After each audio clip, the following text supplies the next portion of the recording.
Hello everyone, welcome to Wiki Explains. This is the day 1 of daily dosage of DSA and logic building in 100 days. ఈరోజు మనం ఒక pattern based క్వశ్చన్ని ఎలా print చేయాలో చూద్దాం. మనకి 4 జనరల్ రూల్స్ ఉన్నాయి ఒక ప్యాటర్న్ బేస్డ్ క్వశ్చన్ని ఎలా అప్రోచ్ అవ్వాలి. ఫస్ట్ పాయింట్ మనం నెస్టెడ్ లూప్స్ వాడతాం. సెకండ్ పాయింట్ మనం inner loop and outer loop వాడతాం. ఇన్నర్ లూప్ ఏమో కాలమ్స్కి, అవుటర్ లూప్ ఏమో రోస్కి. నెక్స్ట్ థర్డ్ పాయింట్ ఏంటంటే మనం స్టార్స్ని ఇన్నర్ లూప్లోనే ప్రింట్ చేస్తాం. అండ్ ఫోర్త్ పాయింట్ ఏంటంటే ఇది ఆప్షనల్, మనము ప్యాటర్న్ సిమెట్రీని అబ్జర్వ్ చేయాలి ఒకసారి. ఓకే, మనం ఇప్పుడు నేర్చుకున్న 4 రూల్స్ని ఒక క్వశ్చన్లో అప్లై చేసి ప్యాటర్న్ బేస్డ్ క్వశ్చన్ని సాల్వ్ చేద్దాం. Let's see problem statement 1.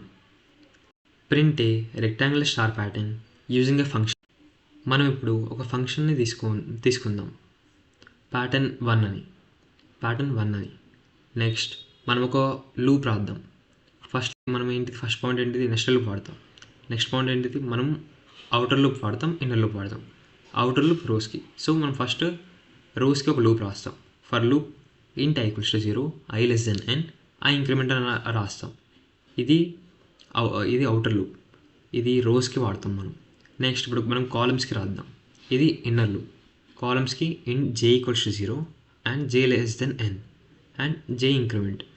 So ఇప్పుడు నెక్స్ట్ థర్డ్ పాయింట్ ఏంటిది, మనము ఇన్నర్ లూప్లోనే స్టార్స్ ప్రింట్ చేస్తాం. చూడండి ఇక్కడ ఇన్నర్ లూప్, ఇది ఇన్నర్ లూప్లో మనం స్టార్స్ ప్రింట్ చేస్తున్నాం. ఈ గ్యాప్ ఎందుకంటే మనకి కొంచెం క్లారిటీగా స్టార్స్ ప్రింట్ అవుతుంది, ప్యాటర్న్ ప్రింట్ అవుతుంది. నెక్స్ట్ మన ప్రింట్ స్లాష్ ఎందుకు యూజ్ చేస్తామంటే ఆఫ్టర్ ప్రింటింగ్ ఇప్పుడు ఈ స్టార్స్ n వరకు ప్రింట్ అవుతాయి కదా, n వరకు మనం ఇచ్చిన n వాల్యూ వరకు. దాని తర్వాత ప్రింట్ అయిన ప్రతి రోకి ఇది నెక్స్ట్ లైన్కి ఎంటర్ అవుతుంది.